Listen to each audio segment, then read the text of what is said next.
آپ کے پاس ایک لال کنورٹیبل گاڑی بھی تھی ابھی بھی, اور 2 سیٹر تھی, لیکن کبھی بھی آپ کو لوگوں نے اس میں 2 لوگ نہیں دیکھے, ہمیشہ 3 دیکھے.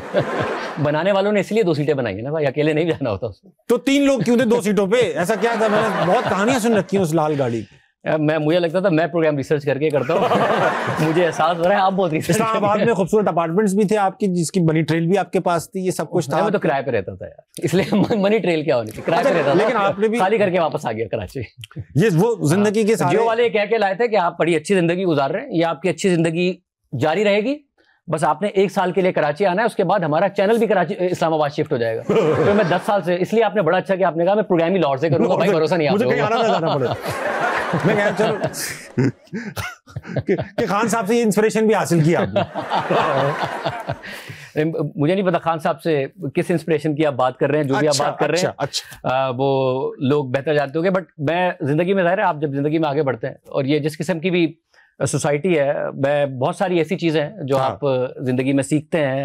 میرا خیال ہے غلطیوں سے سیکھ کے آگے بڑھنے کا نام زندگی ہے. اگر آپ غلطیوں سے نہ سیکھیں, انہیں دہرائیں, تو پھر ایک مسئلہ ہے, اور میں اس بات پہ فرم یقین رکھتا ہوں, چاہے وہ کچھ بھی ہو, چاہے میرا ڈرامہ ہی کیوں نہ, یا ہمارا شو جانا جاتا ہے کہ ہم بہت ایک وومن سینٹرک ایسا شو کرتے ہیں جس میں ہم خواتین کے حقوق کی بات کرتے ہیں, ہم خواتین کے حقوق کو سپورٹ کرتے ہیں, ہم مسوجنی کے خلاف بات کرتے ہیں. وہ ایسا نہیں ہے کہ پہلے دن سے ایسا تھا, یہ جیسی سوسائٹی ہے ویسے ہی ہم ہیں, ہم اسی سوسائٹی میں بڑے ہوئے ہیں. میری 4 بہنیں ہیں, تو شاید مجھے اس کا ادراک بہت زیادہ تھا, مگر میں جب جیو آیا تو مجھے لگتا ہے ہم نے جب اس قسم کے شوز کرنا شروع کیے تو مجھے اس کی زیادہ اویئرنیس اور آئی, جس کے بعد اگر میں ڈرامہ لکھنے میں کامیاب ہوا ہوں تو مجھے لگتا ہے میرے جتنے اچھے دوست ہیں, یا میری بہنیں ہیں, یا میری بیگم ہیں, ان سب کا کنٹریبیوشن ہے میری پرسنالٹی میں, جو ریفلیکٹ کرتا ہے اس ڈرامے میں جو میں نے لکھا, یا ریفلیکٹ کرتا ہے اس پروگرام میں جو میں کرتا ہوں. مسئلہ صرف یہ ہے کہ اگر آپ سیکھیں نا تو پھر ایشو ہے. یہ ایک مسوجنس سوسائٹی ہے. شاید 10 سال پہلے یا 15 سال پہلے میں ویسا نہیں سوچتا تھا. اگر مجھ سے, ایک ہمارا کلپ بہت ہٹ ہوا تھا جس میں مصطفیٰ کمال صاحب نے کہا کہ کسی کے بارے میں کہ وہ لڑکیوں کی طرح رو رہا ہے, عورتوں کی طرح رو رہا ہے, اور میں نے ان کو کال آؤٹ کیا اس پر.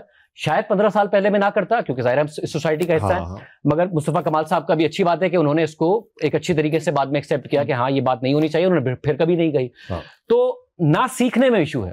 بہت صحیح بات. اگر سوسائٹی بدل رہی ہے, اور سوسائٹی بدل رہی ہے, تو آپ کو کوئی چیز سکھائے, آپ سیکھیں اور سیکھ کے آگے بڑھیں, وہ ایک اہم بات ہے. میرا یہ ماننا ہے کہ میں اگر 10 سال پہلے مجھے کچھ چیزوں کی سمجھ نہیں تھی, آج ہے, تو وہ بہتر ہے بجائے اس کے کہ میں اس بات پر اڑ جاؤں کہ جی جو میں سوچتا تھا اور بچپن سے سوچتا تھا وہی بالکل ٹھیک تھا, کیونکہ میں تو بہت بڑا ترم خان ہوں. میرا خیال ہے اس رویے کو بدلنا بہت زیادہ لازمی ہے. بہت اچھی بات کیا, بہت اچھی بات کیا. آپ کا چہرہ دیکھ کے لگ رہا ہے آپ کو بات, یا تو آپ بہت زیادہ امپریس نہیں ہوئے, یا کوئی نہیں, امپریس تو بہت ہوا, اور میں اگری بھی کرتا ہوں, مگر میں یہ جو آپ نے ابھی تک لال گاڑی رکھی ہوئی ہے اس پہ شک ہے مجھے کہ بھائی جب چینج ہو گئے سب کچھ, جو لال گاڑی چھوڑ دیں اب آپ مجھے دے دیں. میں اس کو دیکھتا ہوں اور اپنے اچھے زمانوں کو یاد کرتا ہوں. زمانہ اسی کو اچھا سمجھ رہے ہیں ہمیں.